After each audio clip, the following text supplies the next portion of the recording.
Welcome to another show of Inspirational Journeys, and thank you for watching. Well, today we're going to have a really great conversation with Dr. Bridget Cooper, and she is going to present her new book, UnFlappable. And I had the honor to read the book, and it's very, very interesting. Well, welcome, Dr. Bridget, to the show. Thank you so much for being here. Thanks for having me, and thanks for digging right into the book. Of course. Yeah, I saw all your notes when we sat down. I saw all the highlights and the page. I love that people buy the book, because if they took it out of the library would be so mad, because people highlight and they page turn and all of that. So. Definitely. I have enjoyed it. I haven't been able to put the book down since the moment that, I got a hold of it. Yeah. So it is very interesting. So I want to dig into it really fast, because there's so much to talk about. Sure. So first and foremost, I wanted to ask you, UnFlappable. Yeah. Where does that name come from? So I collaborated with my publisher, Summit Press Publishers, and the amazing Ann Hampton, Ann Shabani, she goes by both names. She's a Harvard-educated writer, super savvy when it comes to marketing, and we brainstormed one day, and I'm going to give her the credit. I don't remember if it was me. I think it was probably her coming up with that word, but we were brainstorming different words that would share with the audience, share with the reader, what we wanted them to end up with as a skill, as a way of being once they had read the book and used the tools in their lives. And UnFlappable just captured it, because it's this sense of appearing to or having calm in any storm. And that's what I'm looking to help my clients with. That's what I help teams with. That's what I help audiences with, is finding the tools, finding those insights within them, understanding themselves, other people, and situations more effectively, so that they can solve problems smoothly and efficiently. And so that UnFlappable seemed to capture all of that. Well, you did a great job, because UnFlappable, it captured my attention.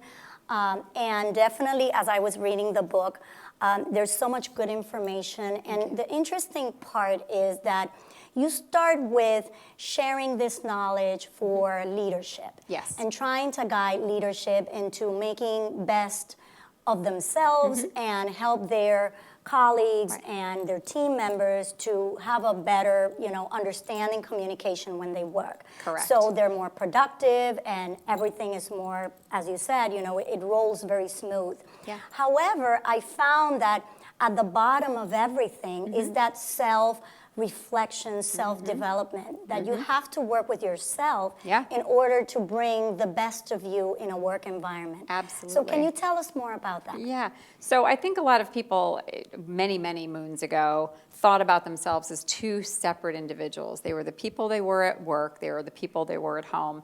And something that the pandemic particularly shone a light into, literally the light of the Zoom screen, was that we are people, and we are simply bringing whatever good or bad habits, good or bad attitudes, perceptions, practices, etc., into the work environment that we have in the home, and vice versa. So any of our stressors at home are polluting the work environment. Stressors at work polluting the home environment. And that transition has now been almost erased. We used to have, throughout the pandemic, you didn't have a 40-minute drive home between those two things. You had a turn, and there was your family, or maybe not even turn, and they would show up on camera, right? So I think, during the pandemic, I got very, a lot of information from my clients about how they were starting to see what I had been telling them all along, which is that whoever you are at home is who you are at work, and vice versa. Let's work on both simultaneously so both can benefit. And so that was really where I was coming from, and that is gearing this toward a work environment, because we spend most of our lives at work and with the people that we work with. And I wanted those experiences and relationships and mental health and the stressors that come with that, and the conflict and how it does bleed into our communities and our families, to be able to be corrected and addressed in a proactive, comprehensive way. So that's why I pulled the book together. And then you get to also benefit everywhere else, because if you're UnFlappable at work, you can be UnFlappable at home. So, And I find that the book really goes into giving you the tools. Like we were Yes. speaking off camera, and I was telling you how impressed I was with the fact that it's a toolkit. Yeah. So it's not only understanding what those issues are in Right. terms of behaviors that we need to change and, you know, improve our communication skills, because everyone has a different communication skill. But it helps you understand and then tell you what you need to do in order to change it. Correct. Yeah. How I set up the book was I wanted to give all a toolkit. That was my purpose in delivering it. But I started off the book with giving frameworks, because it's if people believe the framework that I'm presenting, they will then believe the tools that I'm using. So I wanted right up front, hey, if you read this framework and this doesn't jive with the way you look at the world, these tools will probably still be helpful, but they'll be so much more helpful if you buy into this framework about who people are, how change occurs, where stress comes from, those sorts of things. And so I set it up with having that platform of frameworks, and then talking about the tools that you use within that framework to be able to get the achieved result, and to be able to be a better, stronger, happier individual, and to, again, be unflappable. And that's where I was coming with it. And I felt it was so important to market it as a toolkit, because I didn't want people to feel like, oh, you know, I'm already stressed, I'm you know, back-to-back meetings, I'm triple booked, I'm doing all these things, and now you want me to sit down and read a 200-page book? No, you can if you want, but how it's set up is you could just simply, and I've done this at book talks and seminars, open the book to any page. That is true. And there is a tool. You have 2 pages, and you leave with a new tool to help you in whatever circumstance it applies to. So I wanted it to be able to be really accessible to people who were running from thing to thing, partly to encourage them to slow down and read, but also to be able to have access to that. Yes. Yeah. And you and I were talking about, you know, you sharing this information, because in some of your talks, you know, you're a dynamic public speaker, you're an author, you know, you meet one-on-one in counseling. And there were so many people asking you about, you know, talking about topics, and they're trying to understand where do I get that information? And you had that information, but had it, you know, throughout the journey of your career, but you've never had thought of putting it together. Marisol, I tell you, it was one of those, we all have had, if your audience has not had these moments, bless you, but I think we've all had a moment where we something occurs to us and we're like, why were we doing it that way? You know, so I was doing a series of seminars for the state of New Hampshire, because that's a lot of the work that I do is seminars and keynotes and retreats. And I was doing that work with them, and a number of people came up to me at the end and they said, hey, I just love that tool. That was so easy. I love this tool. It was so easy. I'm going to be able to explain it to my colleagues, to my clients, to my, you know, whatever. And they said, where do I get that? And I thought, you know, I have 6 books out. Okay, so that tool is in these 2 books. That tool is in these 3 books. That tool is in none of those books. And so I couldn't give them a book to go and use to consult. So they had their notes from the seminar, but why wasn't I giving them an actual compendium, like an actual resource book for that? So on the 2.5-hour drive home, I just like lashed myself as I was driving, thinking, why have you not done this before? So I went home and I dug through, you know, written 6 books, but you know, about 5 of them I went through, and I went through some of my curriculum that I do with clients. And I started just writing down the tools to see if I did have a book in it, because I didn't even have a conception of how many tools and frameworks I use, because I use them kind of effortlessly. They're just part of what I think. And when I did that, and I looked, and I saw that I had like 80 tools without even hitting one of the books, I went, yeah, I have a book. I have a book here. So, and that's what that was my purpose, was to have something that was super accessible to really busy people, really effective. And I already knew that these were tried and true tools that I've used with audiences, with coaching clients, the world over. So for me, it was just a way of getting all of that to the people who wanted it. Yes, nice. Thank you. So challenges at work have been, you know, with us forever. Right. But I think we can agree that throughout time, it has changed. Maybe the type of struggles that there are, and especially in the communications. So how would you find, where you find that have been the most changes? after the pandemic. Right. Because the pandemic shifted everything, Right. even from a work standpoint Yeah. in terms of location. You're now behind a camera, and dynamics change. Correct. So where do you find that in your experience? Yeah, you with my find there clients, were I more think changes? it's a great question. I think that the changes have come from a number of directions. One of them that I'd like to focus on is this idea of when you go through something like a pandemic. I think a lot of people did some soul searching about the meaning of their work, the environment that they were in, how they were being treated, the stressors that they were trying to juggle. Again, all of a sudden they had no separation between work and home. So, and I know this from my own experience when I dial myself back to 23 years, I was working from home and I had 2 small children, it was 20 years ago, and I was bringing my stress from the office into the room with me with my kids, and I had no decompression time. So it was requiring me to have even more skills than at the time I had developed in how to manage my stress, how to manage conflict, how to manage boundaries, how to Yes, manage definitely. like assertiveness with my boss, all of those things. And because I saw those challenges there, I so appreciated what I was watching people 2 decades later go through in their own environments and seeing that shift. And so what UnFlappable does is it gives you the toolkit, gives you the resources to be able to manage this new world where there isn't that separation and where there are those challenges and where people are recognizing that the way they are, the head trash, as I call it, that's kind of floating around in their heads and draining them, has a significant and direct impact on not only the work that they do, but the life that they live. That's exactly it. Yeah, so UnFlappable offers tools to be able, there's over 70 that I included in there, allows them to take those tools and to have clear, direct approach. The direction to follow, which Correct. is the area where we all stumble. Yeah. We're not sure exactly. Right. We're having all these feelings and these emotions at work, and I speak from a personal experience. Yeah. Stress over the roof, Right. and you don't know, you have your leadership, but then leadership is also stressed out, Yeah. and everyone is trying to understand what we were going through. Right. However, I find that if you're going through a very difficult time at work, Yeah. what would you say is the first step that you need to take in order to change things? Okay.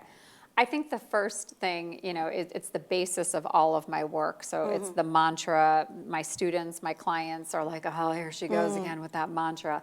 But the mantra is this. It's 3 simple words. Awareness equals choice, and choice equals power.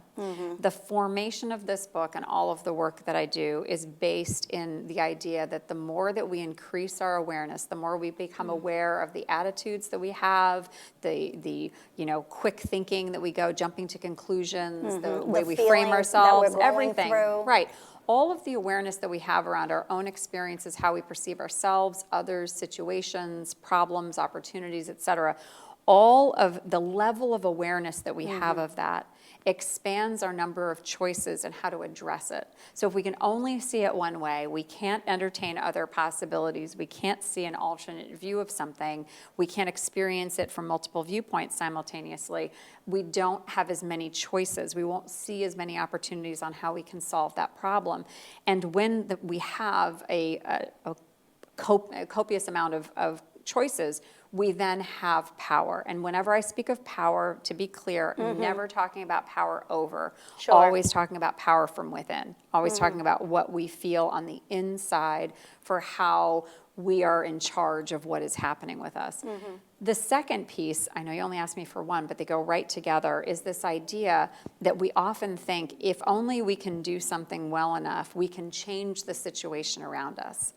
And my bad news delivery service says absolutely not. Sometimes systems are very strong. Other people are in charge of them just as you're in charge of you. we can't change other people, we can only change ourselves.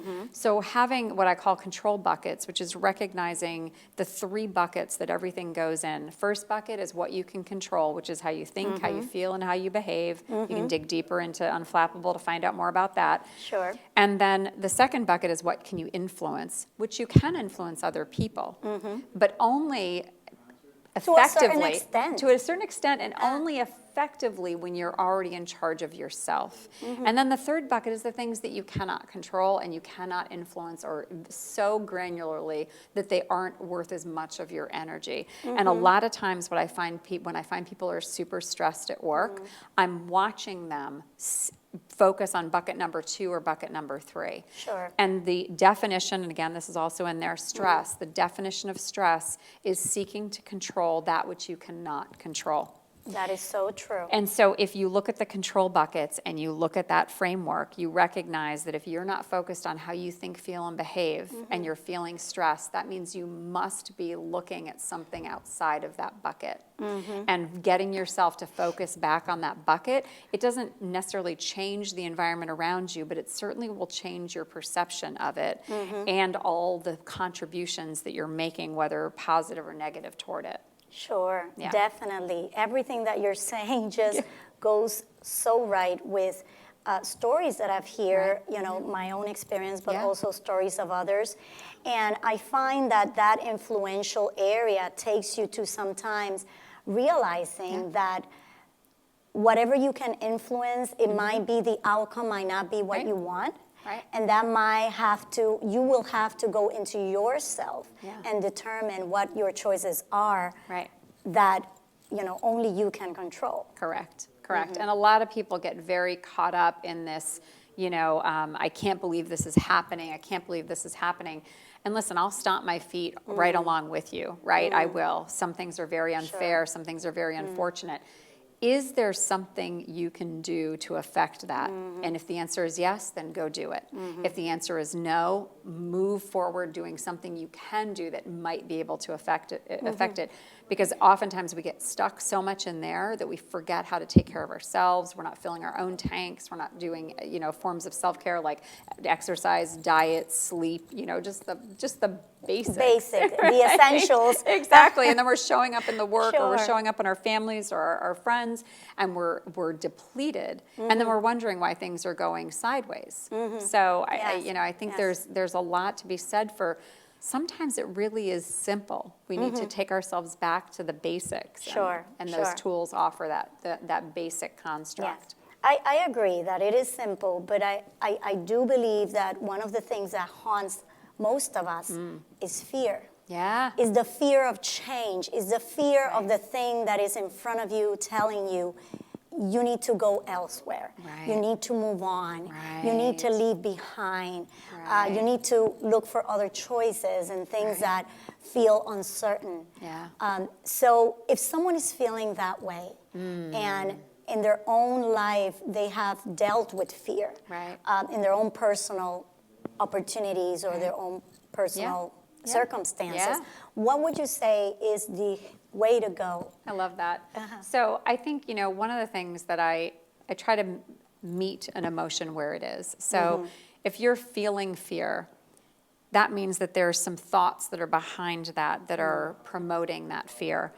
And the emotion is trying to tell you something. So what information does that fear have for me? What am I afraid of? What am I thinking is going to happen? And one of the tools that I have in the book is talking about worst case scenario. I just did a video on it last week. I remember reading through it. And so worst case scenario says, okay, let's talk about what is the worst thing that could happen. Like, so let's write your fear out, right? Like, what kind of monster is this? So how many eyes does it have? How many arms? You know, like, how is it big? Is it small? Is it wily? Like, what is this monster? But looking at the absolute worst thing that could happen that you're thinking about, and write it down on paper, like most horrible thing.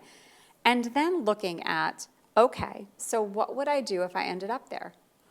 How would I address that? How would I respond to that worst case scenario if it materialized?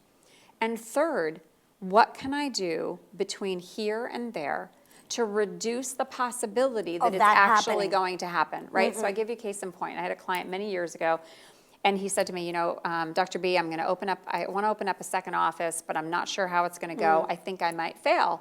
And I said, you're right. And he said, you're the worst coach ever, right? And I said, yeah, I get it. I know you're saying that, but here's the thing.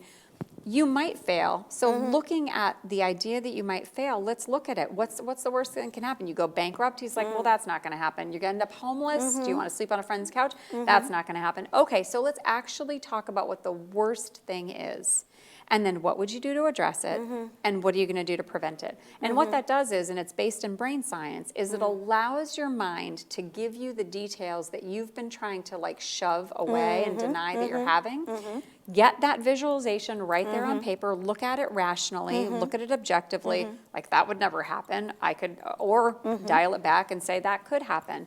And then giving your nervous system the sense of safety that not only would I be able to figure it out if that worst thing happened, but I'm also going to take diligent, deliberate steps to not allow it to happen, which again calms the nervous system. So you can pull yourself out of that flight freeze kind of space, Sure. and you can actually have something planned and structured to be able to respond. Excellent. I loved it. I remember reading it, and I like the idea of the planning. Yeah. Which it gives you. Definitely, it gives you control.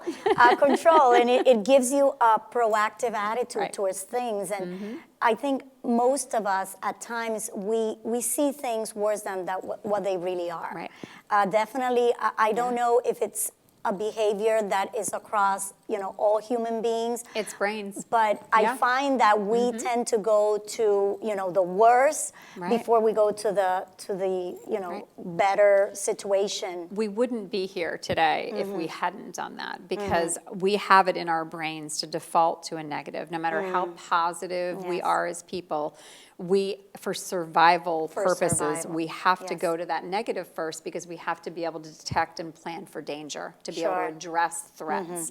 So we're going to see threats where they may or may not occur. We may amplify them to make them bigger than they actually are, but we're going to see them. And one of the things about, and I talk about it on UnFlappable, is that if you know that that's how your brain is set up, if you know that that's actually what happens, then saying, oh, so you're really fearful, that doesn't mean anything. That just means, brain, you're doing exactly what it is that you do and do so well. Like you've gotten us to this point in history, right? Like that's how you work. Okay, so chances are this probably has some factual basis, but probably has a lot that isn't, right? So really being able to just simply respect and accept, oh, I'm having a negative thought because that's how I'm wired. Let me check it out. Let me dig into it a little bit. Let me see if it really has information for me that's helpful before we start reacting to it, grabbing people and getting them into the drama, pulling the story, even bigger, so that everybody's now freaking out about what might happen, and that's the kind of chaos and drama that ends up really wreaking havoc in companies. Because somebody didn't stop to think, wait a second, this is just how I'm wired. It's okay. Exactly, and that's the control that we don't want. Right. That's the negative control. And then you were mentioning about power. Yeah. So how do you describe power? Because I know I've read some of your other books, and this is a very consistent message that you bring up. So I want to know more. Oh, I love that. So, and I apologize, because now I think about it. Yeah, I did talk about awareness equals choice, and choice equals power. So the power that I'm talking about is this, it is unflappable. It is at its core, it is about being unflappable. It is about saying that I am going to be steady in whatever it is that happens to me. It's not that I won't fall down. It's not that I'm not going to have an emotional moment. It's not that I'm not going to have hard times, but I'm going to, my equilibrium, my center is going to be on being unflappable. I'm going to be able to see what's happening outside of me, notice what's happening within me, and calibrate to those two things so that I can stay steady. I'm not a sailor, so I can't talk sailor jargon, but that's where it's coming. Is just like, when a big wind comes or a giant wave, being able to steady the boat. Yes, exactly. Being able to steady the boat. And that power is about recognizing that I am separate from the experience of others, that I whatever somebody might have going on, I don't need to get pulled into that, and I don't need to pull them into that, that we have an independence that can support interdependence, but we are our own people, and really taking ownership of that, I think, is important to stay unflappable. Okay, Yeah. yes, interesting. And Thank so you. the power, doesn't it, the power that stays within you, you can protect it by having a bubble. Oh, you mentioned love the bubble. bubble. Yes, and I really liked it. I like the image Yes. of the bubble. Yes. Can you explain it for our I audience? can. So I'm going to give you a personal story, because I think the personal story illustrates it very well. So I, worst time of year to get together with a dysfunctional family is the holidays, right? So this story is based in the holidays.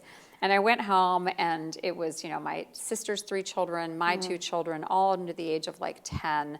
And my mother is scurrying about, and I jokingly called her a squirrel on Red Bull, right? Running around, trying to manage all of the various levels of the Thanksgiving prep, not letting anyone help her, buzzing around. And my sister was like plugged into this. Like anything my mother did, if my mother took a deep breath, so did my sister, right? Like they just in lockstep. Okay. And my sister got very amplified, stormed out of the house several occasions, came back in, I think the 5th time, threw her purse down and said, okay, I have 2 questions for you. What are you on, and how do I get some? Because I was staying really calm and just objective throughout it. And I said, I'm in my bubble. I'm seeing what's going on outside of me. I'm witnessing all of it. I'm compassionate for it. I'm not angry. I'm not resentful. I'm not defensive. My mom jumps at me. I'm like, oh, she's having a really hard time, because I have created a boundary around myself, a thing that looks like a bubble. It looks like a bubble around me. And inside of it is all of the energy that I wish to protect, my peace, my calm, my joy, my curiosity, whatever those images are.